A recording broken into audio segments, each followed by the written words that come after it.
This is Island Insights JA, American born and raised, now living in Jamaica. Come along with me as I explore the culture, food, travel, entertainment, lifestyle, products, and the people who shape and impact Jamaica. Real voices, real conversations.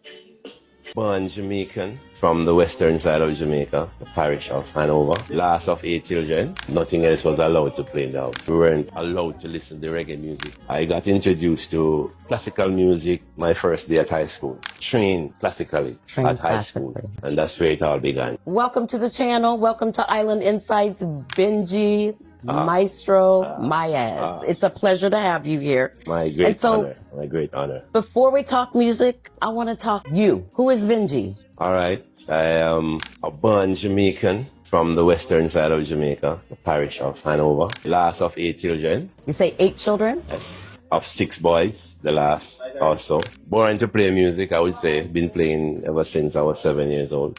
My eldest brother taught me the guitar. We are from a musical family. My mom being a teacher and an assistant pastor. My father being the pastor, the bishop, and also a notary. So we're from that kind of background, inspired by information and education and spiritual growth.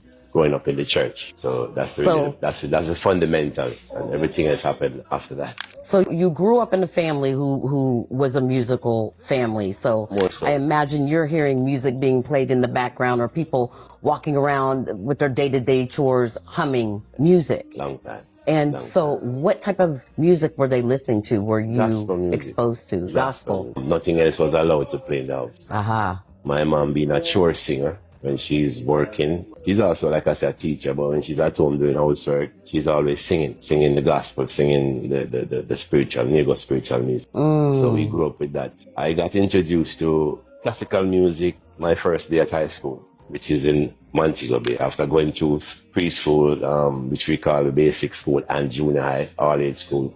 Now I'm on to high school. I heard the trumpet the first day of school. So this is when I met the Herbert Marson family. That's where Miss Grimes, Professor Judith E. Grimes, who had the program going on 3 years before I went to Herbert Marson. For me, it's kind of unheard of, or maybe shocking to hear a reggae artist say that one of the first exposures they had was classical music, especially in Jamaica. Yes, because we weren't allowed to listen to reggae music, with my father being a disciplinarian and a pastor. So that didn't play in our house. I would hear reggae music from the speakers of the sound system echoing in the village. So I didn't get the chance to listen to it in the house.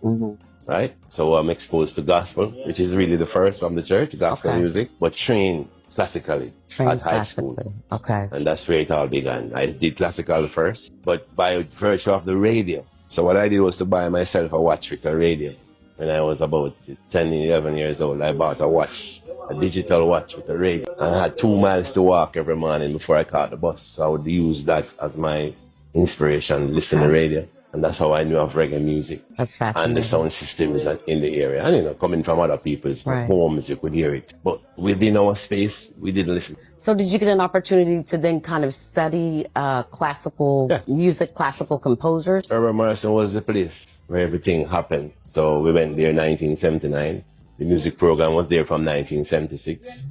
Professor Judith E. Grimes started the program there. She was close to the principal, who was also a music lover, played the saxophone, the late Lloyd Winstanley.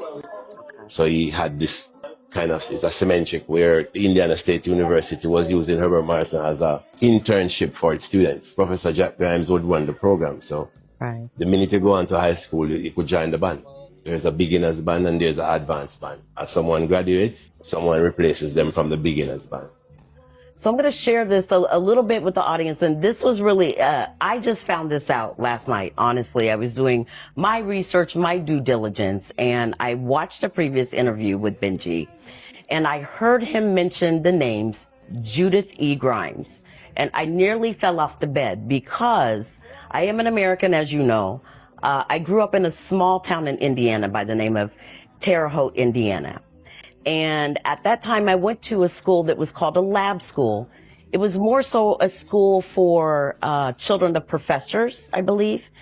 But it was associated with Indiana State University. And Judith E. Grimes was the person that taught me music. She taught me how to read music. She taught me how to read bars. I started off with the flute, and then I thought the flute was a little too girly for me. I wanted something a little sexier. My brother played the saxophone, so I didn't want to like really follow after him and play a saxophone. I did some drums. That was too loud for my mother. She said, I want you to learn something, but the drums is not going to work in this house, right? So then I said, okay, I picked up the clarinet. And during that time, I think it was maybe 5th or 6th grade, I learned that Miss Grimes, who was my music teacher, band director, she had this exchange program in Jamaica. Well, my brother got to go the year before. So I was so excited. I was finally the age where I could go. I think I was like 10, and I ran home to my mom and I was like, Mom, can I go to Jamaica? And she's like, absolutely, go. And it was Miss Grimes that brought our school band down. And what I can recall at that time is that we used to bring instruments to kids with the island. We would practice, I guess, maybe a concert that we would perform together. You guys would be performing separately. We would perform up in the States, and then we would come down and bring that together. Yeah. You remember well, everything. It's the same pattern. The song flute was the first instrument. Right. She taught us a song called One Note Boogie. Actually, it was a recorder. She made me do the recorder first and then the flute. Because the song flute. The recorder, it was the one note boogie. So she was teaching us, as we got to old line music, she was teaching us discipline. To play one note for one song, it tells you a lot about your discipline when you're able to play many notes. Right. So she's a scientist, I think, more so than a music scientist. Absolutely. Because this formula worked well for me, especially. Yeah. Growing up and started to work on music, like as a producer. I know what simplicity is by the virtue of being exposed to one note boogie. Right. And she would play the bass line on the piano, but you're still playing the one note. So I'm grateful for these moments. I'm grateful for Professor Grimes, who really saw a lot that we didn't see in ourselves. She saw the future in us. And she's still here. God bless her. She's still around. And I want to say much respect and love to her every time. Absolutely. Yes. You couldn't come into band class and be weak. Like, she'd know if I hadn't, and she would call you out. So sometimes I'd be like, knowing I didn't practice, I'm not feeling so well today. But she'd know. She's a true perfectionist. Yeah, absolutely. So I do want to dedicate this particular episode to Miss Judith E. Grimes, originally from Terre Haute, Indiana. You gave me my foundation. While we're at it, we want to say lots of love. Send love to Cynic Glenn, to another teacher from the Herbert Marson family coming from Terre Haute. Absolutely. Mike Maynard. Melton. Mr. Gabbard. Okay. So many names I don't recall right now, but I want to thank you guys, all of you. I want to thank our one local teacher, Mr. Carl Mattis, who was there as a local teacher in the program from day one. Right. Herbert Marson. Check him out, Montego Bay. Love it. Because you play the 7 instruments, right? Yes, I learned them at Herbert Marson. I went to Herbert Marson playing the guitar and the bass, but everything else I learned there. So, I know you mentioned growing up you would hear this music playing. When did you know that you did have an 8th instrument, which is your voice, which I think is the biggest and resonates to us more so, the fans of your music? I discovered my voice, while in the home. I wasn't the upfront person. I never was that type of person. So while singing harmonies, holding harmony notes, helping out a 3rd or a 4th harmony, I would be encouraged by doing that. But then finding my own groove in my own way took time. I think I found my voice about 2000 and I think before that. I think we found this voice about 1993. Okay. My first album came out 96. I still was growing. I thought there was much more to do. So I think by the time we got to my second album, 1998, into the 2000s is when I got the confidence. But I've already now recorded songs like Love You Higher, Time, and Intimate Relationships, Special Those are my favorite. Right, so those, and I still didn't think I did the best performances on those songs because I thought there was much more to do. So come to 2005, I think the long story short album did well in terms of my compositions, my writing, my ability to control my voice was much better. So it's a continuous thing. It's ongoing. Even now I still, I'm still finding my groove. Right. Well, your voice is an instrument, so you're constantly fine-tuning it. Exactly. You're constantly strengthening your vocal cords. New techniques, how to how to treat your voice, how to contain it and control it. You know, Right, breathing right. and The notes, right sustaining breathing. notes, and Right. just like you would a wind Exactly, instrument. exactly. So you understand Breathing the from the language. diaphragm instead of the Correct.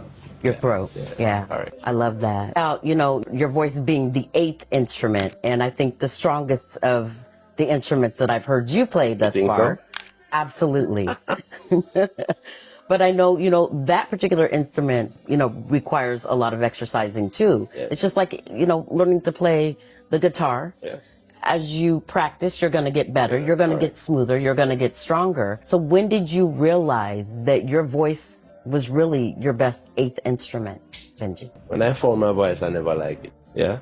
Never liked to hear myself. So I'll share that part. But so that drove me to work on it because I didn't like how I sounded. I guess most singers will say that when they go through a phase when they don't like the sound of their voice until they get used to yourself. So it was my partner, let me say my partner who passed on, the late Trevor Bailey, who kind of gave me the confidence about my voice. That was in 1993. My first single, Love You Higher, came out in 96. 3 years later when I was more comfortable with my voice. And into 98. Okay. And more we got into the 2000s and so beyond. I'm more in control of it. I'm more comfortable with it. But when I did Love You Higher, we recorded it 1 year before it was even released. It was mixed and in the vehicle playing over and over for 1 year. were you afraid to release it? No, I wanted to make sure we had something that represent what I am and who I am. The tone, the texture of my voice, the delivery, the attitude, all these things matter. That's like an instrumental. So when you hear yourself singing, you more want to turn yourself down than up. So it took me a while to drive and crank the stereo. It was more on the low before I turned it up. So, you know, things would annoy me, but now I get to live with those things because I know that everybody has that kind of cliche where, Right. you know, it's a sound, it's evolved. And I think that holds true for most people. A lot of people don't want to hear.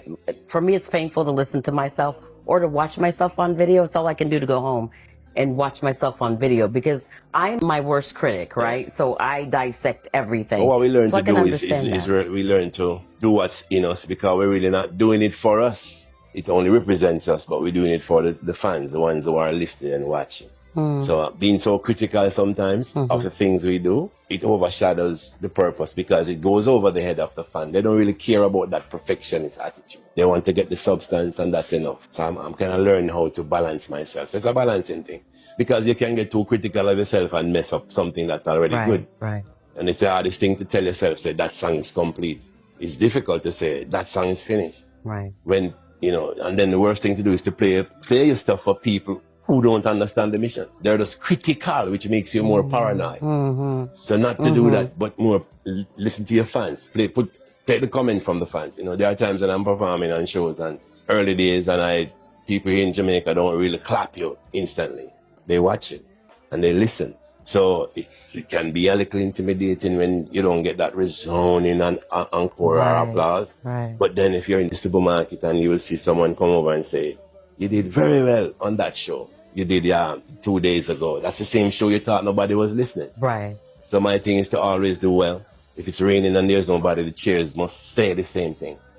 It was a good show. If you're playing for one person, it's like you're playing for a million. Absolutely. Because it doesn't matter at the end of the day. You learn to appreciate those things. So you see that globally fans have different reactions to your Right. music. Some are a little more. Which country would you say that you've been to where you've performed, where you felt every ounce of love coming from, like you could feel that they felt your music? Everywhere I go, Everywhere. I would say that. Okay. You know, the dimension is different. The ratio. But How so? is it happening? Because some people prefer a more laid back tempo. Some people prefer a faster tempo. So my quicker songs attract some type of people. My slower songs attract a different demographic, right? Yeah, because right. my music is fused with so many different styles. You know, my jazz appreciation and love for jazz, which I will tell you about, it allows me to seep into that kind of market, even though it's reggae music. But it's not as hard and hardcore like at the Jamaican audience, so to speak, which is about an 82 beats per minute audience. Right. When you go 74 beats per minute, you're talking about Europe and Japan. Yeah. So, you know, different things for different folks. Even the mixes. Yeah. Asia don't like heavy bass. They don't. You know, if you know about the music, the Mighty Crown is a big sound from Japan. Don't play like a stone love. Yeah. Because They don't use that type of frequency. Right. In the East, my experience in Japan, they don't have stations on the 100 band. Their thing is about 89.9. That's the highest frequency for their ears. They don't listen to a 100.2, 100.5 frequency, which is a heavier bass. That makes sense. Get me? So that you makes understand sense. how to make and to produce your music for different markets. Love it. I've been through that experience. When I personally listen to your music, I hear a lot of soul. To me, you have such a smooth, soulful voice. Whichever just a style. grown and sexy voice that adults can really appreciate, you know. Did you listen to R&B? Was that an influence? Because I hear that in your music. I listen to Bob Marley's music reflects everything I play. Because Bob music had R&B, soul, rock, you know, the distortion and the guitars. When you check it, the radio in Jamaica was playing 95% R&B. From the 50s, the 60s. Once we had the radio going up, the radio was more playing American music. So a lot of our music in Jamaica is hit music, American music. We did them over from the Cox in that time. The covers. I'm just doing what was there. It's the trend. That's how it is. Yeah. And so we listen to soul singers from Nat King Cole to, you know, Peebo Bryson, Teddy Pendergrass, you know. So when you check it, reggae embodies all those styles. That's what reggae is. The roots music, the attitude comes from the depression, the suspension, the aggression, the oppression, the suppression, everything. Yeah. So there's more rebellious sounds coming out when you're playing that type of music. Against the lovers rock, which is more soulful and smooth. It's coming from the church. It's the gospel that became the soul. Yeah. And the soul become the R&B. That makes sense. You understand? That makes sense. Yeah. So is there a song in your catalog that more so personally resonates with you? I don't have one. You don't have a favorite? I don't have a favorite. Okay. Because I think that I would consider my music children of mine. You know, and if you have children, you have to love each one for what that one is and who they are. Individually. And never look for a comparison. How to try to be like this one. I prefer you be like this. And each song has its own space and time. And grows with me too. Some I didn't like in the beginning. Some songs I make and I don't know them. I went to Trinidad last year and I had to learn a song I made from '96. I had to go back and study the lyrics. I'd never performed it before. Okay. But the people were asking for it before I touched the stage. So once again, just different demographics. Correct. You know. And Jamaica never played that song. And it's a popular. Which song is that? Come On Home. Okay, so my first album. Everybody go and search that right now. It's called Come On Home. Yes. Come On Home. That's down in Trinidad. Down in Trinidad. That's one of the songs they like. I'm going to listen to that now. It happens, you know, everywhere you have a different vibes.